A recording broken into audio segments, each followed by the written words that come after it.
Hello friends, story education आपका स्वागत है। और देखिए दोस्तों, आज हम लेके आए हैं एनसीईआरटी क्लास 7 की जो बुक है सामाजिक एवं राजनीतिक जीवन, इसे चैप्टर 2 और इसमें हम करेंगे स्वास्थ्य में सरकार की भूमिका। तो देखिए दोस्तों, ये हमारे हैंड रिटन नोट्स हैं और इसमें जो भी इंपॉर्टेंट पॉइंट हैं जो कि एग्ज़ाम की दृष्टि से इंपॉर्टेंट है उसको हमने नोट कर लिया है, जो कि आपके आने वाले एग्ज़ाम के लिए काफ़ी इंपॉर्टेंट होंगे। तो चलिए शुरू करते हैं।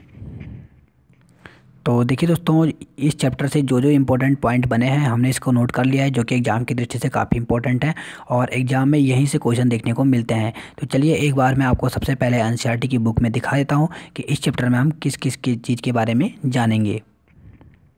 तो देखिए दोस्तों, क्लास 7 का जो चैप्टर 2 है वो इस प्रकार से आप देख सकते हैं। इसमें है चैप्टर 2 स्वास्थ्य में सरकार की भूमिका। तो देखिए, इसमें स्वास्थ्य के बारे में जानकारी दी गई है और इसके साथ ही साथ आपको बता दें कि चैप्टर में आपको और क्या क्या देखने को मिलेगा। तो इसमें स्वास्थ्य क्या है इसके बारे में यहाँ पे जानकारी दी गई है।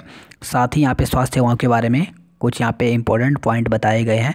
ये सभी के सभी हमने इसके नोट्स बना लिए हैं, जो इंपॉर्टेंट पॉइंट हैं जो कि एग्ज़ाम की दृष्टि से इंपॉर्टेंट हैं। तो देख सकते हैं आप इस प्रकार से यहाँ पे सरकारी अस्पताल के बारे में, निजी अस्पताल के बारे में दिया गया है और एक छोटी सी यहाँ पे स्टोरी भी दी गई है।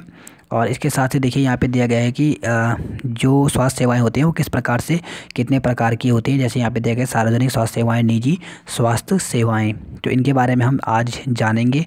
और इसके अलावा देखिए यहाँ पर दिया गया है कि निजी स्वास्थ्य सेवाएं और सरकारी स्वास्थ्य सेवाएं क्या क्या हैं, इनके बारे में दिया गया है। तो देखिए यहाँ से क्या क्या इंपॉर्टेंट बनता है, बस इतना ही है चैप्टर में। जो हम देखिए दोस्तों, केवल हम उन्हीं को पॉइंट आउट कर रहे हैं जो एग्ज़ाम की दृष्टि से इंपॉर्टेंट है। तो जो जो इसमें से इंपॉर्टेंट पॉइंट बने हैं इसे हमने नोट कर लिया है। तो चलिए देखते हैं।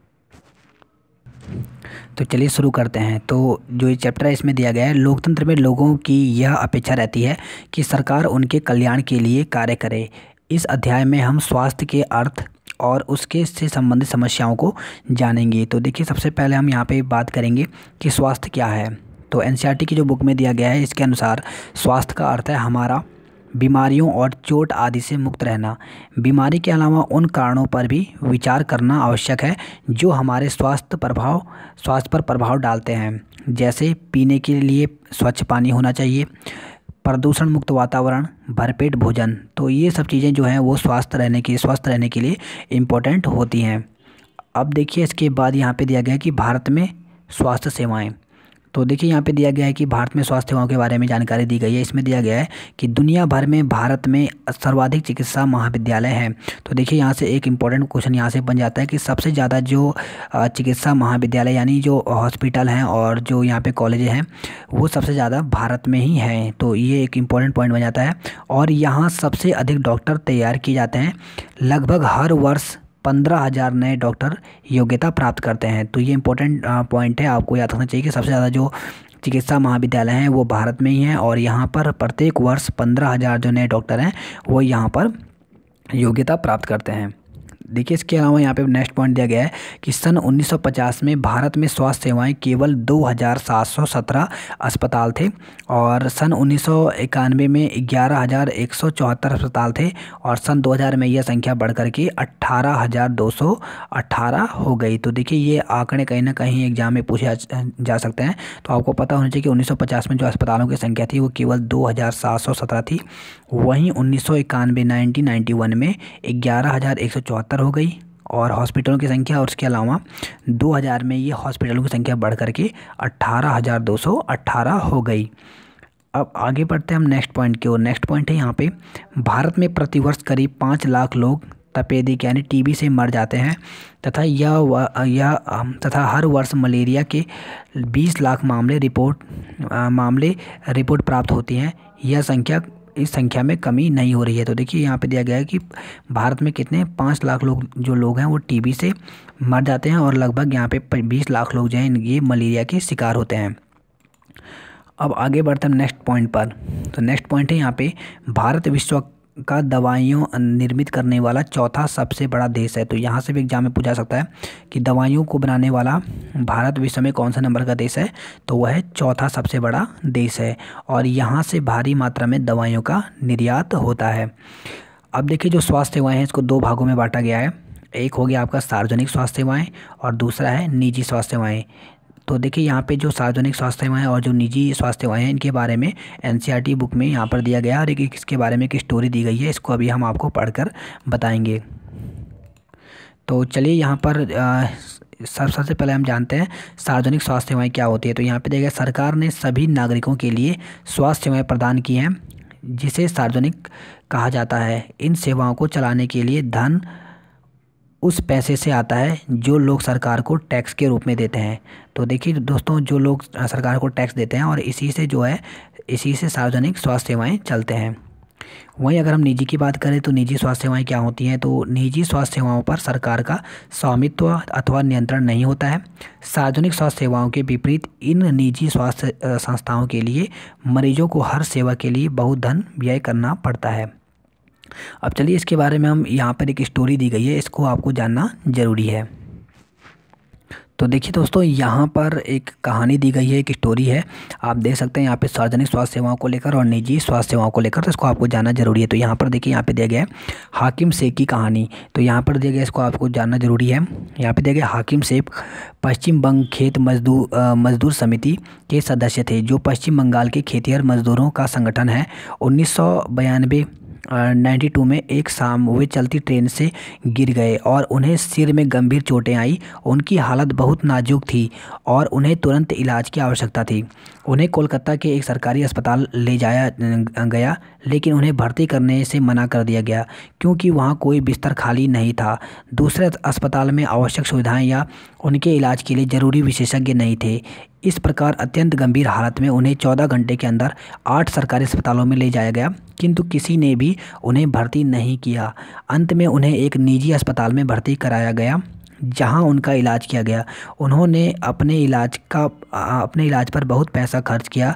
जिन अस्पतालों में उन्हें भर्ती करने से इनकार कर दिया था, उनके अपेक्षापूर्ण रवैये से नाराज और क्षुब्ध होकर हाकिम शेख एवं PBKMS ने कोर्ट में मुकदमा दायर किया। तो देखिए यहाँ पे एक स्टोरी है, इसके माध्यम से ये बताया गया है कि सरकारी की अपेक्षा जो निजी अस्पताल होते हैं यहाँ पर इलाज कराना काफ़ी ज़्यादा महंगा होता है। और इसके साथ साथ ये भी बताया गया है कि भारत में जनसंख्या बढ़ती जा रही है, जिस वजह से अगर सरकारी अस्पताल में जाएँ तो आज भी वहाँ पर जो बिस्तर है, बेड है, वो मरीजों को पूर्ण रूप से उपलब्ध नहीं हो पाता है। तो इस कहानी के माध्यम से इसे दिखाने का यहाँ पे प्रयास किया गया है।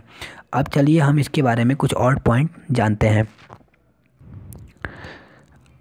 अब देखिए यहाँ पर दिया गया है OPD के बारे में। तो OPD की आपने हमेशा देखा होगा, जब भी आप हॉस्पिटल में जाते हैं तो OPD का नाम ज़रूर सुना होगा आपने। तो कभी कभी इसका फुल फॉर्म पूछा जा सकता है। तो देखिए यहाँ पे दिया गया है, यह आउट पेशेंट डिपार्टमेंट या बाह्य रोगी विभाग का संक्षिप्त रूप है। अस्पताल में किसी विशेष वार्ड में भर्ती होने से पहले OPD में जाते हैं। तो ये भी आपको पता होना चाहिए, OPD का फुल फॉर्म आपको याद कर लेना है। तो आउट पेशेंट डिपार्टमेंट, जिसको बोलते हैं बाह्य रोगी विभाग। और यहाँ पे बताया गया है कि किसी विशेष वार्ड में भर्ती होने से पहले रोगी OPD में जाते हैं। अब देखिए एग्जाम व्यू से क्या क्या इंपॉर्टेंट है। तो देखिए यहाँ पे पहला है, अब स्वास्थ्य से रिलेटेड है तो यहाँ पर दवाइयों से देखते हैं हम। तो यहाँ पे देखें कि दवाई के कैप्सूल का आवरण देखा होगा, जो आपने दोस्तों जो आपने दवाई खाई होंगी कैप्सूल वाली, उसका जो बाहर का जो आवरण होता है तो वो किसका बना होता है, तो वो स्टार्च का बना होता है। तो ये इंपॉर्टेंट चीज़ है, एग्जाम में पूछ जाती है, क्योंकि जो स्टार्च होता है वो पानी में जाने के बाद घुल जाता है। इसीलिए आपने देखा होगा जो कैप्सूल होता है प्लास्टिक की तरह, वो पानी में जाते ही घुल जाता है। तो वो किसका बना होता है, तो वो स्टार्च का बना होता है। नेक्स्ट यहाँ पे मानव शरीर का तापमान सामान्यतः 37 डिग्री होता है तथा अगर हम फ़ारेनहाइट में बात करें तो फ़ारेनहाइट में 98 डिग्री फ़ारेनहाइट होता है। और वहीं अगर हम केल्विन की बात करें तो केल्विन में 310 डिग्री केल्विन होता है।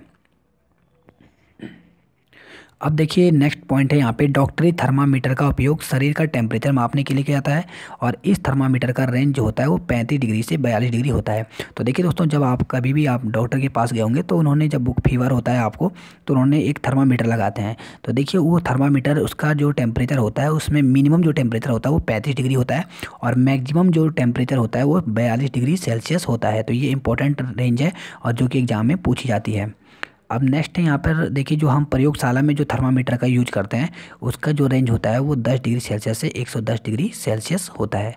तो देखिए इस चैप्टर में बस ज़्यादा इंपॉर्टेंट नहीं थे, क्योंकि हम ज़्यादा यहाँ पे डीपली नहीं जाएंगे, हमको केवल एग्जाम की दृष्टि से देखना है। तो जो जो यहाँ पे इंपॉर्टेंट पॉइंट बनेंगे केवल आपको उन्हीं को देखना है।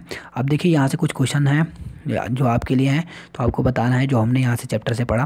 तो पहला क्वेश्चन है यहाँ पे, भारत विश्व में दवाइयाँ निर्मित करने वाला कौन से नंबर का देश है? तो यहाँ पे देखिए पहला, दूसरा, तीसरा या चौथा। तो देखिए अभी हमने आपको बताया कि भारत जो विश्व में है वो दवाइयों का निर्माण करने वाला चौथा सबसे बड़ा देश है। नेक्स्ट क्वेश्चन है यहाँ पे, दवाइयों के कैप्सूल का आवरण किसका बना होता है? तो यहाँ पे देखिए स्टार्च का, प्रोटीन का, ग्लूकोज का, या इनमें से कोई नहीं। तो देखिए जो कैप्सूल होता है इसका जो बाहर का जो आवरण बना होता है, तो ये किसका बना होता है? ये स्टार्च का बना होता है। तो यहाँ पे ए ऑप्शन सही दिया गया है। और नेक्स्ट क्वेश्चन है यहाँ पे, डॉक्टरी थर्मामीटर का रेंज कितना होता है? तो यहाँ पे दिया गया 10 डिग्री से 100 डिग्री सेल्सियस, 35 डिग्री से 42 डिग्री, 0 डिग्री से 100 डिग्री सेल्सियस, या फिर 100 से 150। तो देखिए दोस्तों जो डॉक्टरी थर्मामीटर होता है इसका रेंज होता है 35 डिग्री से 42 होता है। और जो हम लैब में यूज करते हैं उसमें टेम्परेचर यहाँ पर 10 डिग्री से 110 डिग्री तक होता है। तो ये आपको दोनों चीज़ याद रखने हैं। तो देखिए दोस्तों इस प्रकार से आज हमने यहाँ पे सेकंड चैप्टर कंप्लीट किया। इसी प्रकार से हम नेक्स्ट चैप्टर भी कंटिन्यू करते रहेंगे। तो जुड़े दोस्तों हमारे साथ, और अभी तक आपने हमारे चैनल को लाइक सब्सक्राइब नहीं किया तो प्लीज़ कर लीजिए।